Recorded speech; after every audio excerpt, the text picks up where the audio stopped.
What is going on, everyone? Week 1 off the grid. Matt and John here for all of you talking about some flex picks and some roster decisions in this week 1. John, off the grid is a pretty simple idea. We're going to be talking about the hard stuff. So we're never going to talk about Christian McCaffrey. We're never going to talk about Patrick Mahomes unless they have terrible matchups or something ridiculous happens. It is football. But John, how are you doing on this Wednesday, kind of afternoon, kind of evening now? Yeah, man, I'm doing well. Off the grid, the official first episode of our weekly live show every Wednesday on the Gridiron Ratings channel. So excited about it. Excited to talk about the players that people, the tough decisions that you have to make. Those tough decisions where you have to decide who you're going to play in your flex on a weekly basis. Whether it's a running back, a wide receiver, or even what streaming options there might be at the quarterback and tight end position. So we'll try to cover as much as the deep plays as we can and try to stay away from those upper echelon guys. And week 1's a little tough, right? So it's going to be the whole, hey, start your studs sort of deal. We don't want to be talking about guys for 4 months and then here we go. Week 1, we're getting too cute and we don't want to play, our favorite guys we drafted, all throughout the summer, right? But this is going to be kind of a quick, simple show. It might be a little bit more difficult as the weeks go on, as I hear myself in the background. John, I think you got me playing over there, so you got to mute me there. Oh, sorry. It's all good. So when we have really the idea that, yeah, John, I think you still got me playing back there. There's something playing. But so here's really the idea, right? We're going to go through, pick 1 or 2 guys at each spot, tell you about it. They might be guys we're talking up, might be guys we're talking down. Week 1's going to be a little bit different, right? So it's going to be most of, for quarterback and tight ends, it's really tough to really talk about guys outside the top 12. But for running back and receiver, we're looking at a certain echelon. We're not looking at those big guys. So I think we should just get into it. So, John, who are some guys you want to talk about at quarterback? We're going to try and go 2 each of us, really through the 4 main positions. No DST and kickers on this show. Some leagues don't even play with those guys. So, John, quarterback, who do you want to dive into first? Yeah, in terms of the quarterback position for me, there's a couple guys, but first guy is Matt Ryan. I mean, his expert consensus rankings on Fantasy Pros, he's the quarterback 14, which is not egregious by any means, but I think he's a top 12 play. This matchup is a good one against the Philadelphia defense that was weak against the pass last year, allowed the 12th most fantasy points to the quarterback position. And so, everyone wants to play Jalen Hurts. This game has a high total. I don't see any reason why Matt Ryan in this game at home shouldn't be able to have a top 12 finish. See, I love that you brought up Matt Ryan because that was really the guy I wanted to really take a look at first. So Matt Ryan, the only quarterback that I have in my personal rankings, which are available on fantasypros.com. Link is in my profile over on twitter.com. But Matt Ryan, the only quarterback that I was taking outside of my top 12, pushed into the top 12. So there's going to be some names that drop out of that. One of those guys might be Matthew Stafford. So here's the issue. Not only is the matchup with Chicago not particularly one of the better ones on the week. So we're looking at the Rams are favored by over 7.5. So with a 44-point total, one of the lowest on the week. Typically, the Rams playbook has been known to be very daunting for quarterbacks. So in this first week, Stafford coming over in the offseason to LA, he's not someone I'm actually looking at to be starting for week 1. And again, that is a very tough decision to make because Matthew Stafford, I liked as like a top, 9, 10, whatever sort of guy. So a little bit different here with him outside of my top 12, but it's a decision I think has to really be made for the betterment of my fantasy team. So if I had Matt Ryan out there, Matt Ryan's the guy I plug in. He's the only guy I'm really starting over him, but these are the kind of guys we have to talk about. It's going to get a little bit more difficult past week 1, but week 1 right now, it's just kind of looking at like, hey, Matthew Stafford, not for me. But second quarterback for me, John. Who's going to be the other guy you want to talk about here? Yeah, I mean, Kirk Cousins has got to be another guy for me going up against Cincinnati. We see there's no Irv Smith potentially, but I think that super concentrates this offense. We get a lot of Justin Jefferson, a lot of Adam Thielen, even Dalvin Cook a little bit more involved in the pass game there. And those 3 weapons there in a game against Cincinnati where, Joe Burrow and company could definitely make it interesting. I think Kirk Cousins, who's quarterback 15 in terms of the expert consensus rankings, knocks down on the door of a QB 1 week. And then obviously, if if you're in deeper leagues, Sam Darnold going up against the New York Jets, their secondary is not all that great. So I think he's a sneaky good play this week too. Yeah, and really keeping in that vein, looking at guys a little further down, might be a real super flex league option, or maybe, you trusted Baker Mayfield, and Baker Mayfield has a very good matchup in week 1 against Kansas City. So highest implied total on the week at 53. I'd like to see that. Cleveland is going to be a big opening week sort of bout with Kansas City, who's going to be really one of the premier sort of offensive teams coming out of the AFC.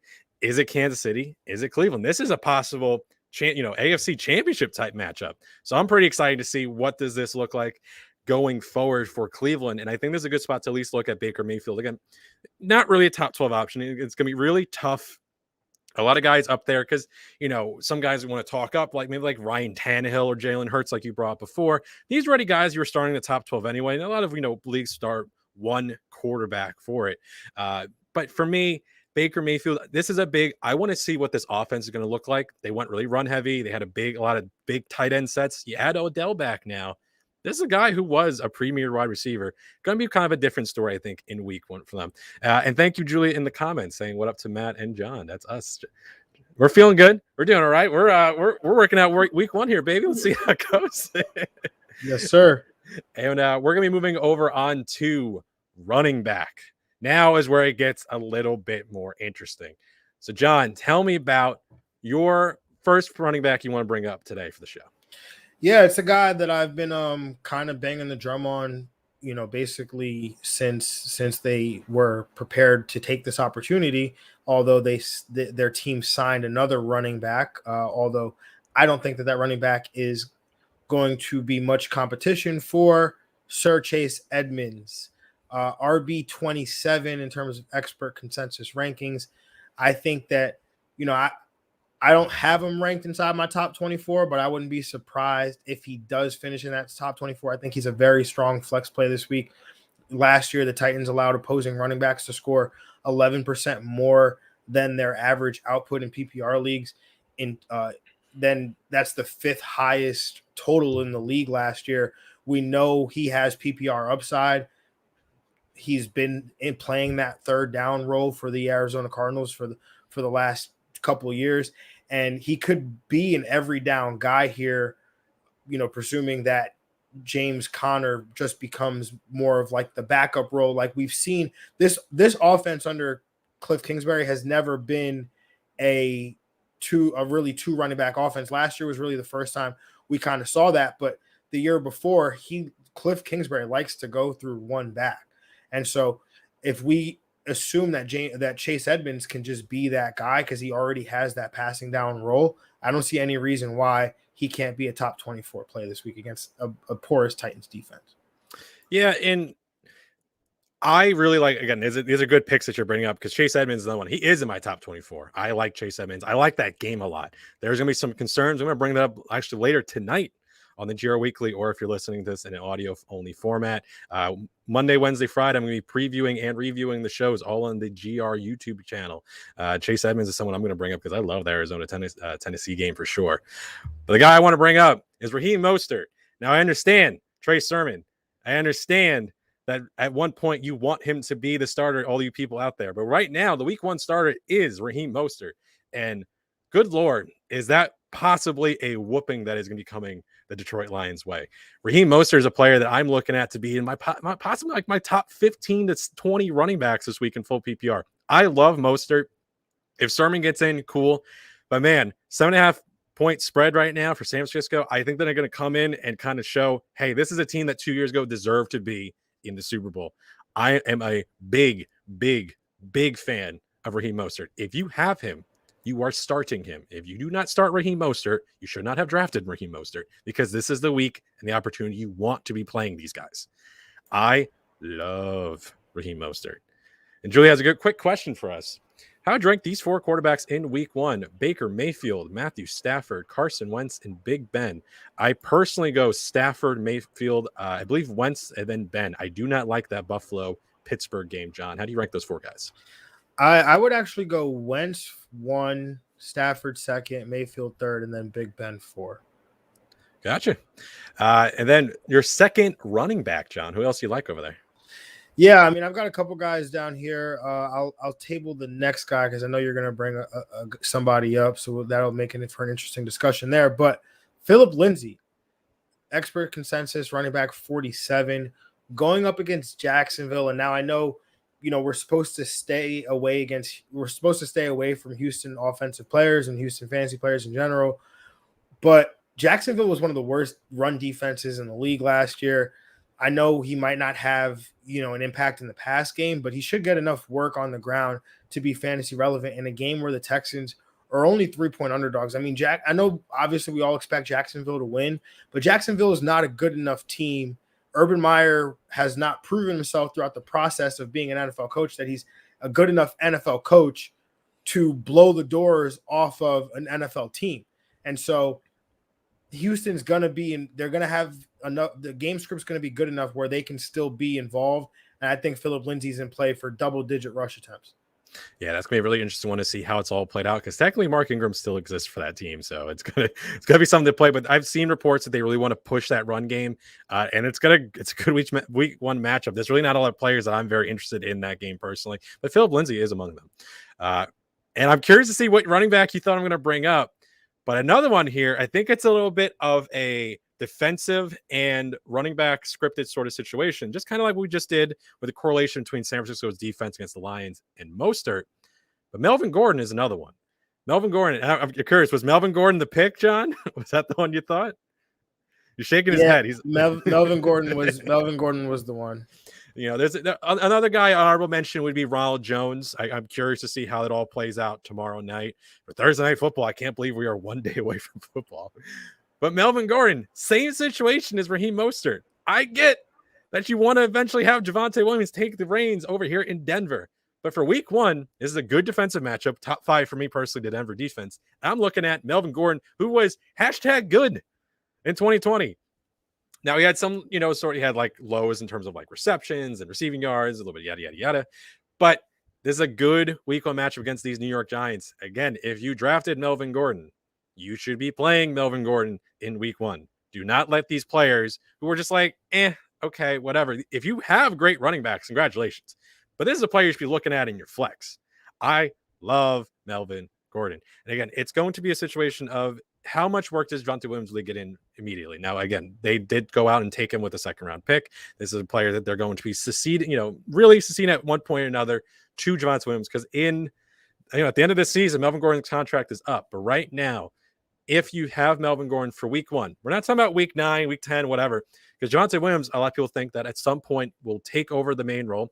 He didn't have ever a main role through college because he was sharing with Michael Carter, who's over there in the New York Jets. John knows very much well about that.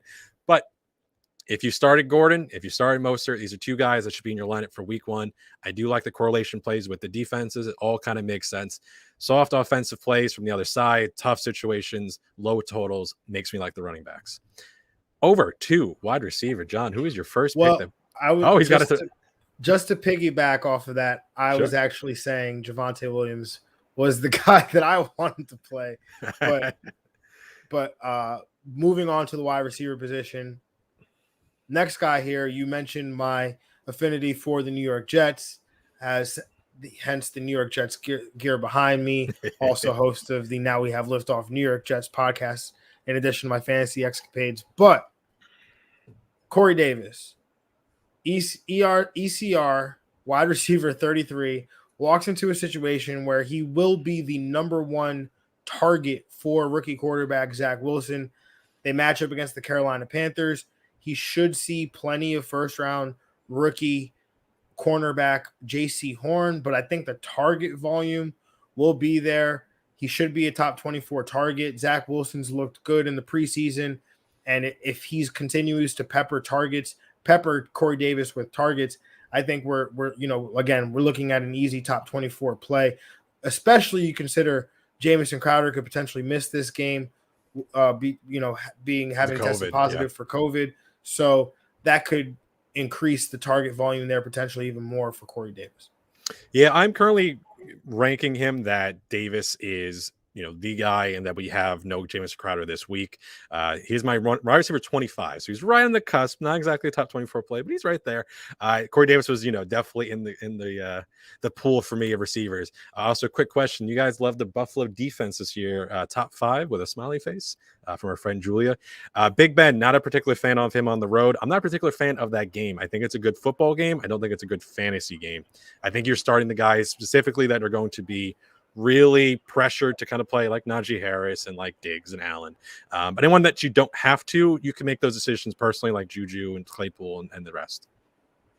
Yeah, I mean, I'm not huge of rostering Big Ben or just because that you have to deal with him potentially missing games and injuries, and he breeds comfortability for me at my quarterback position, complacency rather at the quarterback position on my fantasy team, where like I might not try to get a better quarterback because I'm like, oh, I have Big Ben, right? And so anyway, I'm not a huge fan, but I think that they really lean on Najee Harris here. Buffalo was a pretty bad run defense, and I think Najee Harris, having spent that first round draft capital, how NFL teams are, they're going to want to prove that point that, hey, we made the right decision drafting Najee Harris. Look how well he did week 1.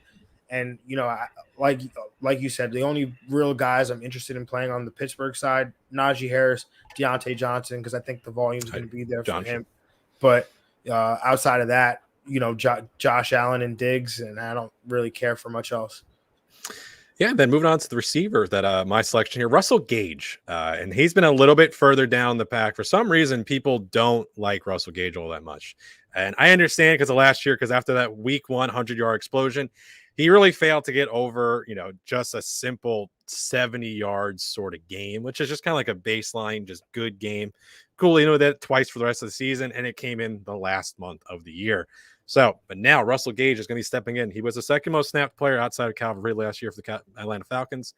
Now have him lining opposite of Calvin Ridley in these 2 receiver sets. I think they're going to be working a lot of 12-man, having Hurst and Kyle Pitts. It's going to be one thing I'm really looking forward to see is how often they playing those 2 together, and is Pitts going to be primarily their number 1 tight end in terms of snaps. He is a rookie. We have to understand that. So does Russell Gage get more work than we're kind of expecting in week 1? And again, this is a very nice sort of matchup, very close spread between Atlanta and the Philadelphia Eagles. There's one thing I think you could do on Philly. It's just pass, pass, pass. They've been a good run defense in years past. And if they're healthy for once, because they were not healthy at most points throughout the whole 2020 season. So I think people forget that this is a strong front that Philadelphia has. So for me right now, I like Russell Gage. Not exactly going super crazy. No, I'm not saying he's going to be a top X sort of play, like top 24 or so, but past like the 30s or so, you have maybe deep roster in terms of how many flex you got. You got to start 3 receivers in a flex. Russell Gage should be in there if you have to start a 4th wide receiver or a 3rd wide receiver with some hesitation. Yeah, I think it's going to be interesting to see, like you said, how that plays out, right? Because if they run a lot of 12 personnel to try to get their tight ends on the field, which I honestly think that they will do with you. If you look at Arthur Smith, the new head coach for the Atlanta Falcons, he's the type of coach that he tries to utilize what he has on his roster. He will not try to, he's not Adam Gase where he'll try to force, a square peg into a round hole. He's really going to say, okay, well, I've got these really good tight ends on my roster. We just drafted a guy who can play all over the formation. So why don't I get multiple and play 2 tight end personnel, which then leans into Russell Gage, who primarily does a lot of his work from the slot. So how does that impact him? Because if you got 2 tight ends, is one of them playing in the slot? Or are you going to play Kyle Pitts outside? So there's a lot of questions there. So I'm really curious to see how it plays out week 1. But for me at the wide receiver position, my second guy here, I'm going with Rondale Moore, the rookie wide receiver of Arizona. You talked about that Arizona-Tennessee game. That's definitely a game I want to target. 51.5 points or 51 point total, something along those lines. That would be a big old 52. The only game with more on the whole docket is the Cleveland-Kansas City, and it's tied with the Tampa Bay game at 52 for the second best game of the week. But I also would love the Arizona-Tennessee game. But we have to watch out for A.J. Brown, so that might screw everything up. But go. Yeah, I mean, I tweeted out earlier that I think if anything is like last year, AJ Brown could be on a schedule where because he did this last year where he just didn't practice on Wednesday, didn't practice on Thursday. He'd get a limited practice in on Friday, and he'd be good to go on Sunday. So if it's anything like last year, because he had obviously the knees operated on. So if he's dealing with anything, anything like any negative side effects from that, then that would be a problem. But if this is just maintenance, then I wouldn't be concerned. But leaning into this game, I really want pieces of this game. You've got two high-powered offenses. Obviously, Tennessee has went out and got Julio Jones, which makes their offense, the potential there that for the points that they could score on a weekly basis takes that through the roof.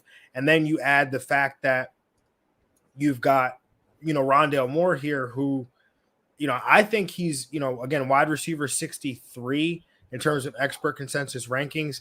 I'm trying to get him into my lineups basically everywhere I can. I think he's somebody that will be running to the waiver wire to grab on Monday and Tuesday, because he can get, it's really in play that he can get 6 to 8 touches in this game, whether it's through receptions, bubble screens, jet sweep passes. He's probably their fastest player. He definitely is their fastest player on offense. And so he could be used down the field as a deep threat. And we know Kyler Murray has an affinity to throwing the ball down the field. So I think Rondale Moore is a guy that you have to find a way to get into your lineup somehow as a flex play. Yeah, and my second receiver, it's going to be going back to the whole there's not a lot going down in Houston, but the one thing I think we can really all account for is Brandon Cooks. So this is a player that's for 4 different teams in his career has had over 110 targets. There's not much offense we can really account for in Houston being reliable, because we still have to figure out exactly what the running backs are going to be, right? You said Philip Lindsay before. You have him ahead of David Johnson. I'm someone who's actually had David Johnson ahead of Philip Lindsay. So it's kind of no one knows about the running backs. But we all can agree about Brandon Cooks. And Brandon Cooks, there's technically a chance he might not be there long. Starting cornerback today for the Houston Texans actually got shipped out of town to the New Orleans Saints. So the tank is on immediately. So Brandon Cooks, though, I think this is still a very ugly sort of game. I think Houston wins it, to be honest. I'm curious to see if they are favored. Right now, Jacksonville is favored by 3. This is one of the lowest scoring totals on the entire slate. And it makes sense because it's 2 of the worst teams in football. So congratulations to the Indianapolis Colts and the Tennessee Titans for having 4 games a year that they get just beat up on these 2 just terrible franchises. But Brandon Cooks, if there's going to be a player that you should have been looking at in those sort of 7, 8, 9 sort of rounds for receiver, and you're basically our flex receiver for you to begin with. Brandon Cooks now going to be pushing up as a real guy that I think you can really be looking at and have a safe sort of situation. He's going to be in my top 30. For some reason, if my ranks are not up to date, he was down around near the 40s for some reason. I'm like, no, this is a guy I am in on. I can't account for anything else going down in Houston, but Brandon Cooks is a player. If you're looking to decide what your flex is, I think the running backs, I'd say before, Melvin Gordon, Raheem Mostert, Edmonds, those are all running backs that probably play ahead of Cooks. But besides that, we're looking at these receivers. He's a guy that, without knowing exactly how that San Francisco game is going to be playing out. So like Deebo Samuel, I'd play ahead of him. Laviska Shenault on the other side of this game. I don't really understand how effective each Jaguars receiver is going to be on a week-to-week basis. Shenault is going to be sort of a gadget guy. We've seen that in the past, but does he pick up some work now with Etienne out? Then you have DJ Chark, who's actually been, kind of nursing an injury throughout the season. Marvin Jones, who's been a very good red zone guy. Let's see what he actually does on this new team between the 20s. But now, Brandon Cooks, I can at least look at, okay, there's an actual very good NFL player in this game on offense, at least on either side of the ball. James Robinson on one, Brandon Cooks on the other. Those are the 2 players I really want to play from that game, and Brandon Cooks, I think, is a good flex option for you this week. Tight ends. Now, tight ends might be a little weird because I think, might even be the situation where we're talking about guys we don't like in particular, but is there someone you do like at tight end that's kind of a little bit off the grid? Yes, absolutely. I don't know why he's so off the grid, because he has pretty high draft capital. He was a talented tight end prospect from just a year ago. Didn't do anything wrong, was just stuck behind an old man in Jimmy Graham. And I'm talking about Cole Kmet. expert consensus rankings, tight end 21. I think he's a candidate to sneak into the top 12 this week. The LA Rams were 13th in 2020 in terms of fantasy points allowed above average to the tight end position. And I know I referenced that stat before, but basically what that stat is if you take the average PPR points allowed by each defense to a position and then see how each defense performs relative to that average. And then we could see, which matchups are potentially providing an advantage. And I think Kmet takes over as the tight end 1 in Chicago, and it should start in this game where Dalton could be in trouble and have to lean on Kmet in this short passing game here against a tough Rams defense. And so I think they're going to have to try to generate some offense. And I think Cole Kmet, who saw 80% of the snaps down the stretch last year, the last five games of the season, I think he's going to be in play for 6 to 7 targets this week. Yeah, Chicago, it's going to be possibly, all things, full bore once Justin Fields takes off and whenever that may be. But right now, Andy Dalton, I'm just I can't get behind, in this matchup. So that's just personally, I'm hands off on that one. That's just personally mine. But it's like, listen, just out, this is football. Anything can go crazy and go in one way or another. Like how we all thought collectively as a fantasy community that Zach Ertz would not be playing football for the Philadelphia Eagles. Okay, well, football starts tomorrow and they play on Sunday, and he's playing this week for the Philadelphia Eagles. So something we have to really think about is like, hey, listen, I know you like Dallas Goedert, and Zach Ertz is, like 30, 31. Okay, cool. Travis Kelce's 31, 32. So age is something, but no one cares about Travis Kelce's age. So let's talk about Zach Ertz right on the actual football standpoint. So the one problem that Jalen Hurts has is he's not very accurate. Can he get that passing percentage above 55% this year? Now it's a very small sample size, only, the 3 or 4 starts from 2020. So let's actually see how that goes. But having these large tight ends in the middle of the field is something that can really help a quarterback that has a little bit of trouble throwing the ball around. And if he gets out and running, okay, well, linebacker coverage starts getting shifted around. We have to start, really accounting for Hurts. And what does that mean? We get open coverage in the middle of the field for these tight ends. So curious to see exactly how it all plays out in terms of, are they playing both of them at the same time? Is Dallas Goedert the tight end 1? Is Zach Ertz the tight end 1? Because last year he was the tight end 1. They were playing them quite often until injuries hit. One was injured for 3 weeks here, the other one 5 weeks there. It was a mess. The whole team was a mess. But right now, Zach Ertz, we have to really think about, do we have possible 2 top 12 sort of tight ends going into week 1 over there in Philadelphia? Some guys I'd start Zach Ertz ahead of Mike Gesicki, Hunter Henry, Evan Ingram. I'm considering Logan Thomas, but Logan Thomas might be getting a little bit more targets now if Curtis Samuel is indeed going to be missing week 1. More information come on that later in the week. I don't want to say anything right now. I did just come up a little lame today in practice. This is Wednesday, September 8th.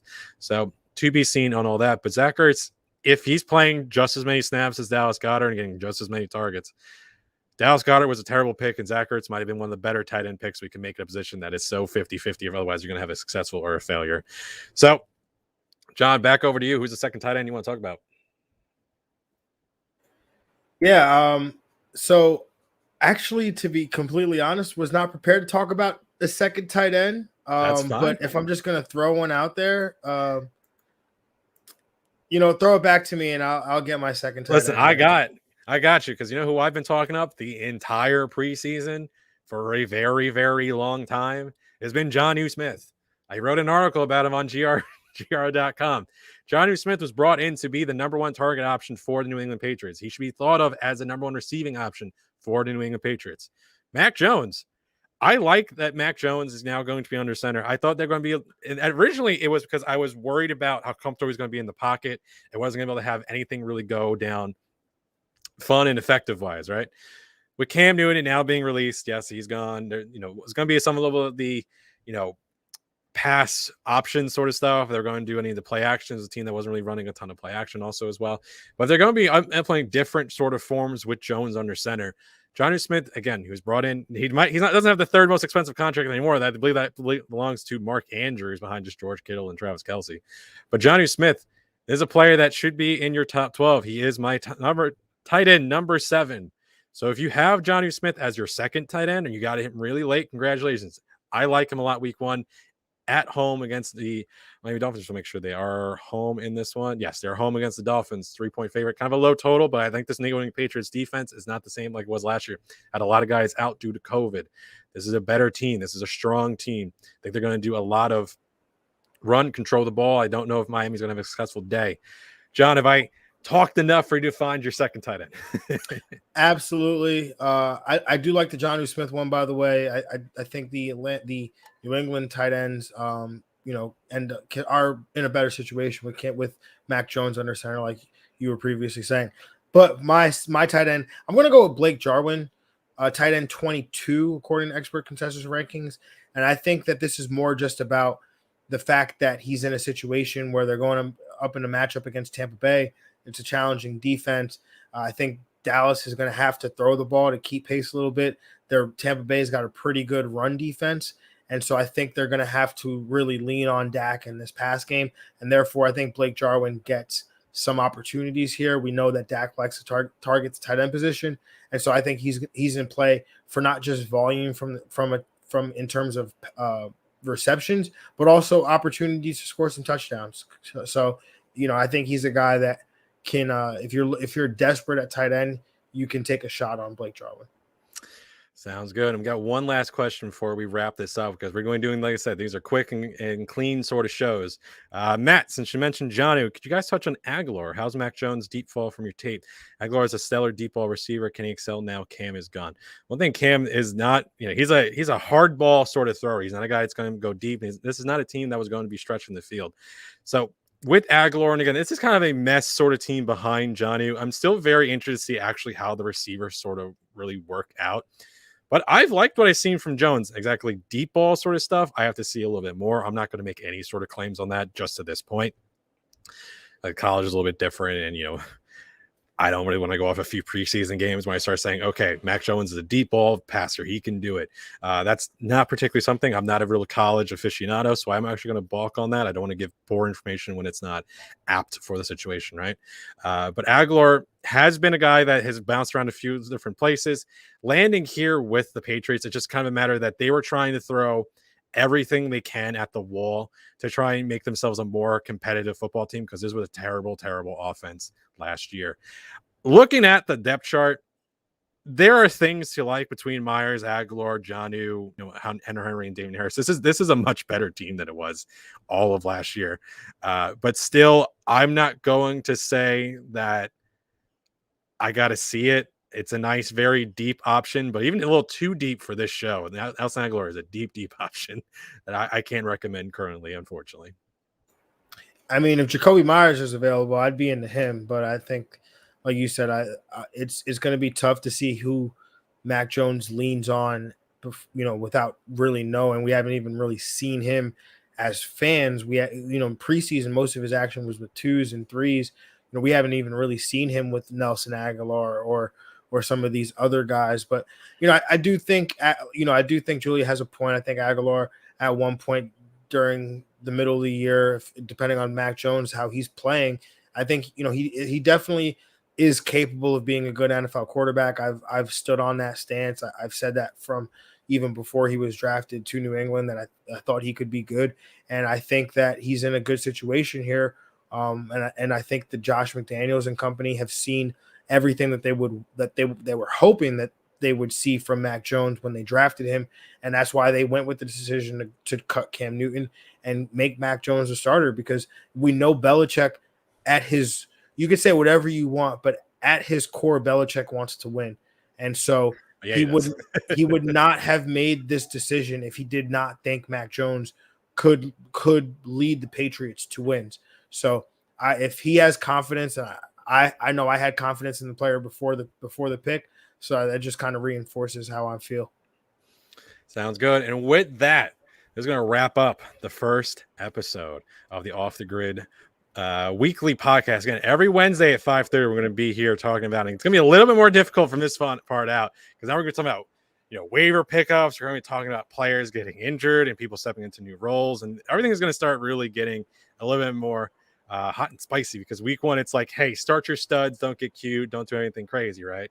But week 2 is really when this show is going to start taking off and really be a big decision sort of focal point. But with that, John, good luck in your week 1 matchups. Everyone out You too, there, brother. good luck in your week 1 matchups, unless you're playing me. Otherwise, for anyone who is over here on the GR YouTube channel, I'm going to be back at 9:30 tonight. GR Weekly, breaking down the Thursday Night Football and all the 1 o'clock games. So happy to see you there. I do not know if this is an audio format yet. I have to actually see what the boss. If you are listening to us on audio, thank you for listening. John, anything last words for the people? No, man. Just make sure you continue to support Gridiron Ratings. Make sure you're following Matt at Methodical1 on Twitter. Make sure you're following me, John, at JR Football Nerd on Twitter. Keep rocking with this, and hopefully, well, not hopefully, we'll definitely see y'all next week. But hopefully, we've got hopefully these plays sounded when we play them back, they were worthy of your presence. Oh yeah, I gotta actually see it. That's gonna be a thing right now. We have to have accountability, so we have to be like, okay, I said that these were good plays next week. Awesome, and we're going. So let's see how that all turns out. But for John, I'm Matt. We'll see you next week, 5:30. Bye.